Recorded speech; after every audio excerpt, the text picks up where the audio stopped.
করে তোমরা লক্ষ্য করতে পারো। এবারেই আমরা এটা নাইট মোডে দেখার চেষ্টা করছি যে এই দুটো এলইডি একসঙ্গে জ্বলছে কিনা, সেটা আমরা নাইট মোডে করে দেখাচ্ছি। ঠিক আছে,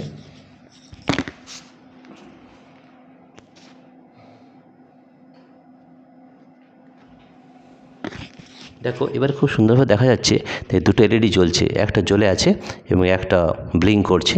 তাহলে দুটো এলইডি জ্বলছে। আমরা দেখো এখানে আমরা দুটো ব্যাটারির সাহায্যে আমরা দুটো এলইডিকে একসঙ্গে জ্বালাতে পেরেছি, রাইট।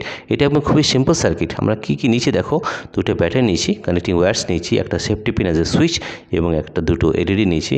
এবং এই এলইডির সাহায্যে খুব সুন্দরভাবে আমরা একটা সার্কিট তৈরি করতে পেরেছি এবং this is one of the most simple circuit. এটা খুবই সিম্পল সার্কিট আমরা তৈরি করতে পেরেছি এবং দেখো দুটো এলইডি কিন্তু জ্বলছে। এবার আমরা দেখবো যদি আরও এলইডি যোগ করি তাহলে কি সেটা জ্বলছে না জ্বলবে না। ঠিক আছে, তাহলে আমরা চেষ্টা করে দেখি আরও এলইডি যোগ করে সেটা জ্বলবে কিনা, সেটা আমরা একবার